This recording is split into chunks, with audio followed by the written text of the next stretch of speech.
Chapter 10 The Old Willis Place. When I woke, George was gone and so was Nero. I went to the door to see if either was nearby. It was a dull gray day, the sort that tempts you to sleep the morning away. Thick, heavy clouds threatened rain. Leaves blown by a cold autumn wind sailed across the sky, bearing trees in the woods. 3 deer grazed in the field, a doe and 2 fawns. Though I made no sound, the mother turned her head toward me. Silently passing a warning to her fawns, she led them into the woods. Of my brother and the cat I saw no sign. Without Georgie, there was nothing to do but read Clematis again. I turned the pages slowly to make the story last, but my thoughts kept straying to my brother. Where was he? Why didn't he come back? He'd been mad at me before, but he never stayed away this long. What if he found a place to hide from me? Suppose he refused to forgive me. Suppose he didn't return. No, that was ridiculous. Georgie couldn't live without me any more than I could live without him. We'd been together too long, bound by secrets we could never share with anyone else. Not even Lisa. Especially not Lisa. He'd come back soon. At any moment, I'd hear him running through the fallen leaves, calling my name. He wouldn't be mad. He wouldn't care about Lisa. Maybe he'd say he changed his mind and we could be friends, all 3 of us. But no matter how hard I listened for his footsteps, Georgie didn't appear. The morning slid past, each hour slower and emptier than the one before. I told myself I wouldn't leave till Georgie came home. I wouldn't meet Lisa. But in the end, I couldn't stand the loneliness any longer. Still hoping to see Georgie somewhere, I followed the path through the woods to Miss Lillian's house. Fallen leaves were ankle deep on the ground. I kicked through them the way I did each fall, watching them fly up in swirls of yellow and red, breathing in their mellow smell. Sometimes I thought Georgie was following me, spying on me from a hiding place in the woods, but he didn't give himself away. Once or twice I stopped, shivering with goosebumps, and called his name, but he didn't jump out from behind a tree or a bush as I expected. Maybe it was a teenager from the houses across the highway, trying to scare me. That would have been a twist. I didn't dare imagine who else it might be. At the rear of the old house, I hesitated. Above my head, the trees sighed and murmured. Branches creaked and rubbed against each other. Without sunlight, the house's pink brick lost its color and faded to an ashy gray. A loose shutter on the 2nd floor banged against the side. The plastic sheeting on the roof rose here and there, tugged by the wind. The shivering feeling came back, stronger than before. I wished Georgie would step out of the woods and stop me from walking across the field to the terrace. I waited a little longer, giving him a chance to talk me into going home, but he didn't appear. On the terrace, Lisa waited, dressed for the weather in a thick red sweatshirt and blue jeans. Macduff loped about on the lawn, following his nose as if he were searching for something. Part of me said, "Go home, hide, don't go near the house." But a stronger part said, "You've been lonely so long. You deserve a friend." If Georgie hadn't been in the shed when I woke up, if I'd met him in the woods, if we'd made up, I might not have left the shelter of the woods, but Lisa was sitting on the left lion bench, her head down, looking as lonesome as I felt. Macduff saw me before Lisa did. He ran toward me, barking and wagging his tail. I held out my hand for him to sniff, and he let me pet him. "I was afraid you weren't coming," Lisa hugged herself against the wind. "Aren't you cold?" I glanced down at my skirt and blouse and bare feet and shook my head. I was never really cold, never really hot, never hungry, never thirsty, but I couldn't very well tell Lisa that without starting another round of questions. I shrugged, as if to say a little wind wouldn't hurt me. "I can lend you a sweater," she offered. "Or a jacket." "Thanks, but I'll be okay. I'm used to the cold." "You are so mysterious, Diana." Lisa looked into my eyes, hungry to learn more about me. I shrugged again, afraid to tell her anything that might give my secrets away. Fortunately, Lisa never stuck to one subject long. "Where's Georgie today?" she asked. "He went off somewhere before I got up. He's still mad at me." "I'm glad I don't have a brother," Lisa sighed. "A sister might be nice, though." "Oh, Georgie's not so bad." Lisa raised her eyebrows at that. "Why does he hate me so much?" "I told you, he doesn't hate you. He's just scared of breaking the rules and being punished. What would your parents do to him? Lisa stared at me. If they beat him or anything like that, they could be arrested for child abuse. No matter what I said, Lisa came up with questions I couldn't answer. In an effort to avoid her probing eyes, I looked across the lawn towards the woods, still hoping for a glimpse of Georgie. The wind was blowing harder, whipping the treetops back and forth. Eddies of dead leaves swirled towards us, spiraling up like phantoms from the corner of the terrace. A storm's coming, I said. Maybe we should go to your place. Your dad will be worried. Lisa pulled the hood of her sweatshirt over her head and drew the drawstring tight under her chin. Oh, don't worry about Dad. He's at Home Depot, the most boring store in the world. It's jam-packed with tools and plumbing fixtures and nails and screws and I don't know what all. He'll be there for hours. But look at the sky. I studied the clouds, dark shapes, flocks of lost sheep straying across a desolate wasteland, blown to rags and tattered by the wind. It looks like it will rain soon. Just wait till you see what I have. Lisa reached into the pocket of her jeans and pulled out a rusty key. A small tag hung from it. I took this from Dad's key ring. Guess what it's for? I shrank back, my heart racing like a wild thing.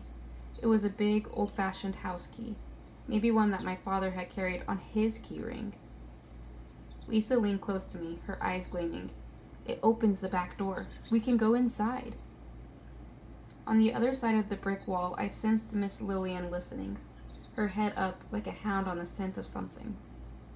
I think we should leave, I said. Now, before it's too late. Lisa ignored me. The old woman who used to live here died in the parlor, she went on. Dad told me nobody found her body for a week. Isn't that gross? Lisa. I tugged at her arm. Let's go. Dropping her voice to a whisper, Lisa pulled me closer. She never left the house, not even to buy groceries. Her hired man did the shopping for her, but she wouldn't let him in the house. No one was allowed in there. It was filthy, Dad said. Cats peeing anywhere they liked, her garbage piled up everywhere, cockroaches, mice, even rats. She was crazy. I've heard that. I worked to keep my face blank, my voice expressionless. My own mother had said the same often enough, but she'd never been able to convince my father. Eccentric, he argued, but harmless. He should have listened to Mother. She knew Miss Lillian far better than he did. Lisa waved the key. You and I could go inside and see the very room she died in, right now. Your father told us not to, I said. It isn't safe. Dad isn't here, Lisa reminded him. He won't know. Rain began falling, softly at first, speckling my blouse and skirt with wet spots. Come on, Diana. Lisa got to her feet and tugged at my hand. We'll get drenched out here. It's dark inside. You won't be able to see a thing. I didn't want to go into that house again, no matter how hard it rained. Where was Georgie? If he were here, he'd pull me away. I already thought of that. Lisa pulled a small flashlight out of her pocket and brandished it. We could fall through the floor and end up in the cellar with the snakes. You're afraid, Lisa laughed. You think it's haunted, don't you? You're scared of Miss Willis. I wanted to cover her mouth to keep her from saying that name. It's against the rules, Lisa, I blurted out. I can't go in there. You mustn't go in there, either. You don't understand. Your parents won't know you broke their silly rules, Lisa cut in. Before I could stop her, she ran to the door and stuck the key in the lock. With a great deal of effort, she managed to turn it. It made a loud, rasping sound. Shoving with her shoulder, she forced the door open. The hinges screeched in protest. From where I stood, I felt cold, dead air rush out to meet me. It smelled of cat pee, garbage, mold, mildew, all the stale odors that had been locked in the house with Miss Lillian. Macduff stuck his nose inside. When he caught the whiff of rotten decay, his hackles rose and he whined. Lisa watched the dog back away from the door. Macduff, she said, you silly thing, what's the matter with you? Listen to him, I thought. He's smarter than you are. Of course, I didn't say it out loud. No matter how much trouble Lisa caused, I wanted to please her, to keep her as a friend. Macduff cocked his head and barked. Come away, he seemed to say. Ignoring the dog, Lisa turned to me. "Come on," she urged. "We'll freeze to death out here." Afraid to let her go by herself, I followed her through the door. Macduff stayed where he was, but he continued to bark. With the back door open, the house wasn't as dark as I had expected. Lisa barely needed the flashlight, but she flicked it on anyway, playing the beam over the ruins of the kitchen. Someone had pulled the stove away from the wall to disconnect the gas line. The top was caked with burnt grease, and the oven door hung open. The refrigerator door was gone, its interior stained and streaked. Bottles and jars filled the sink. I was glad Mother wasn't here to see the state of things. In the old days, the kitchen had been her territory. She kept it gleaming and filled with good smells. Where spiders now spun their webs, geraniums had bloomed red and pink on the windowsills. While I stayed in the doorway, fidgeting and fretting, Lisa explored the kitchen, undeterred by cobwebs and filth and the rustle of mice burrowing into hiding places. She opened cupboards and investigated rusted cans of food, chipped china, dented pots and pans, empty bottles and jars.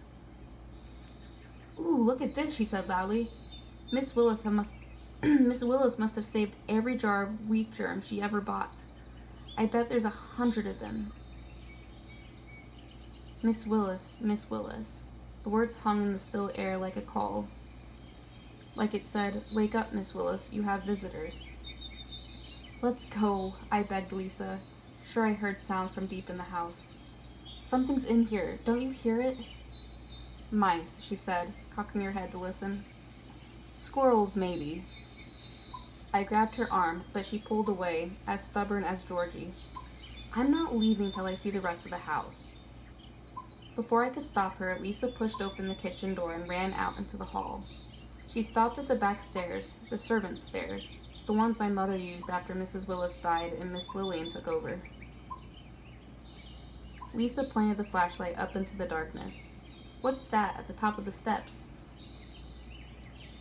In the dim light, I made out the seat Miss Lillian had installed when she gotten too old to climb to the second floor. She sat on it, pushed a button, and it glided up and down the stairs. Before Miss Lillian died, Georgie and I played on it whenever we had a chance, zooming up and down as fast as we could. Miss Lillian would hear the noise and hobble down the hall. If she left the seat at the top of the stairs, she'd find it at the top. If she left it at the top, she'd find it at the bottom. Georgie and I were too fast for her to catch us in the act, but she knew who was responsible. She'd call our names sometimes and curse us. We never answered, but she must have heard us laughing. It was such fun to tease the old woman. Didn't she deserve it? Back then, she couldn't do anything worse to us than she'd already done, but now, I wasn't so sure. "It's a seat to help handicapped or old people go up and down the stairs," I told Lisa. I was proud of my steady voice, but I hid my shaking hands behind my back. "Do you think it still works?" "There's no electricity in the house," I said. "The country turned it off after she died." Lisa drew in her breath and crossed her arms across her chest as if she were cold. "That seat looks creepy up there, like it's waiting for Miss Willis." "The whole place is creepy." I tugged her arm. "Let's go." Lisa pulled away. "Not yet, Diana. I want to see what's upstairs." "Those steps will collapse before you're halfway to the top." I tugged her arm again, and again she shook me off. "Well, there must be another staircase." Lisa pushed past me and headed down the hall toward the front of the house. From an uncovered window high overhead, a little daylight made its way down the curved staircase, illuminating thousands of dust mites dancing in the dim air. Once more I saw Miss Lillian sweeping down those stairs, head high, scorning Mother as she passed her, glaring at Georgie and me. How cold her voice, how haughty her manner, how hateful the look on her face. She used to say, "Go outside, girl, I can't bear the sight of you." It was rain I heard now, not Miss Lillian's voice. Rain beating against the boarded windows, splashing through holes in the roof, streaking the walls. Rain. And wind creeping through cracks, rattling and banging loose boards and shutters. But there was something else. Little sounds from behind the closed parlor door.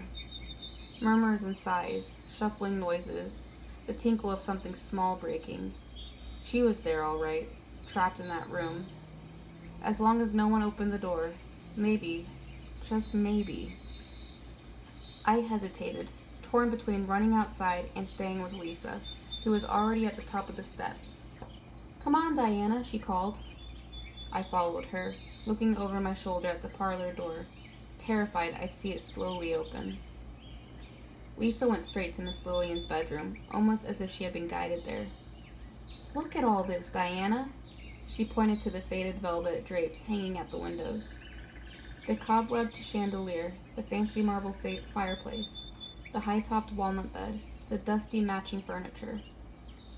Yanking open a closet door, Lisa peered inside. Her clothes are still here. Oh my goodness.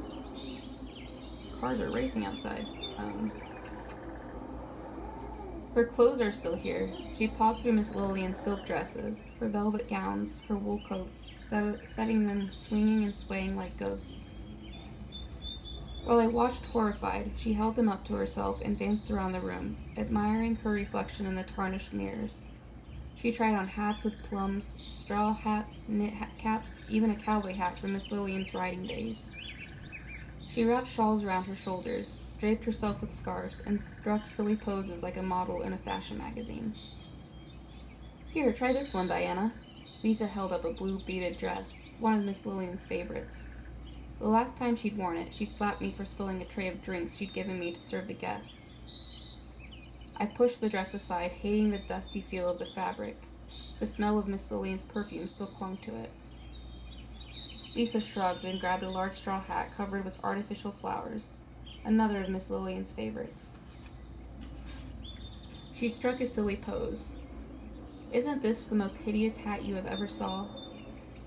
"Please, Lisa," I begged, "put those things away. Your father will see the mess and know someone's been in here." Reluctantly, Lisa began picking up the clothing, but she insisted on wearing the flowered hat. In hope of getting her out of the house, I helped jam dresses and shoes, skirts and blouses, coats and jackets back into the closet. Despite the noise we were making, I heard other sounds from the floor below. "Listen," I whispered to Lisa. "Do you hear that?" She stopped chattering, her face solemn for a moment. "What?" "It's a sort of rustling and whispering. Floors creaking." Lisa stayed silent, listening hard, and then shook her head. "It's just old house sounds." After I persuaded her to leave Miss Lillian's room, Lisa looked in the other bedrooms, empty except for odds and ends of broken furniture, mildewed books, and faded pictures. Things Miss Lillian had left behind, needed no longer. "Is this her, do you think?" Lisa held up a framed photograph of Miss Lillian sitting on the lying bench, frowning at her camera, eyes squinted against the sun, a cigarette in one hand and a glass in the other. "She looks like a witch, doesn't she?" Taken by surprise, I backed away from the picture. How often had I seen Miss Lillian sitting on that bench, smoking, drinking a glass of wine, her mouth drawn down with disapproval. I even recognized her dress, navy with a prim white collar and cuffs, buttoned tightly. In those days, she'd always dressed for a dinner. She was a witch. I spoke without thinking, but Lisa saw nothing out of the ordinary in my words. "That's what everybody says." Lisa pitched the photo into the corner. I heard the glass break. "Old witch," she said with a giggle. "Can we go now?" I started toward the stairs, frightened by Lisa's recklessness. I had to get her out of the house before she did any more damage. But Lisa was obstinate. Grabbing my arm to stop me from leaving, she shined her flashlight up a dark flight of steps leading to the 3rd floor. "Don't you want to see what's up there?" "No." I pulled away from her. "Diana, don't be such a scaredy cat." Lisa caught my arm again and tugged me toward the dark staircase. I might never get another chance to explore this place. At the top, Lisa drew in her breath at the sight of the grand piano. Without a second hesitation, she ran to it and lifted the lid. It creaked so loudly I jumped. "Can you play?" she asked me. "Don't touch that," I whispered. "Please listen." "Why not? Who will hear? Who will care?" Brushing me aside, she set her flashlight down and struck the yellowed keys. The sound was warped, tuneless, but she banged away, trying to play chopsticks. "Stop." In a panic, I grabbed her and yanked her away from Miss Lillian's precious piano. No one is allowed to touch the piano. For a moment, we struggled. Lisa obviously didn't like being told what to do. Finally, she broke away from me and picked up the hat she'd lost in her tussle. Setting it firmly on her head, she deliberately pounded the piano keys, producing a hideous, tuneless sound. I wanted to slap her, but as I raised my hand, I remembered Miss Lillian's palm striking my cheek. The flash of pain. I shrank back from Lisa, fearful of who I might become, of what I might do. Come on, it's against the rules. The rules, those stupid rules. Everything's against the rules. How can you have any fun when you're always worried about breaking rules? You don't understand, I said. If Georgie or I burst into tears, too frightened of Miss Lillian to go on. Lisa's mood shifted. Abandoning the piano, she gave me a quick hug. Oh, Diana, I'm sorry. I didn't mean to upset you. I just wanted to explore the house. It's almost as if she paused and adjusted the hat's angle. As if what? There was something she wasn't telling me. Something that worried me. I shivered, intensely aware of the darkness around us. Lisa tilted the hat over one eye and then shifted it to the other way, nervous, unsure. I don't know, she said slowly. I just had to see the house. I had to. Over our heads, thunder rumbled. The heavy drapes swayed as if the winds found its way through the boards covering the windows. Downstairs, something thumped softly. I heard it again, and then again, a little louder each time. Please, Lisa, I begged. Let's go, before it's too late. She stared at me. Too late for what? Your father, I blurted, thinking fast. He'll come home and you won't be there and he'll start looking for you. If he finds us in here... I let my words trail away, unsure of what to say next. Well, you'll be in trouble for sure, and so will I. Lisa shrugged. Dad isn't strict like your parents. We'll just have a little talk and that'll be that. She shined the flashlight around the room again, letting its light play on old paintings, books, and ornate carved marble fireplace. I guess I've seen just about everything up here, she said at last. Aiming the light in front of us, Lisa followed me downstairs. On the second floor, she paused and looked at Miss Lillian's bedroom. Are you sure you've never seen her ghost? She asked. My mouth was too dry to answer, so I simply shook my head and tugged her sleeve, urging her not to linger. Suddenly, Lisa rushed past me, her feet thudding on the stairs. She bumped the old photographs hanging crooked on the walls, brushed the strips of torn paper aside, and came to a stop at the bottom. Turning to me, she said, "Dare me to open the parlor door?" End of chapter 10.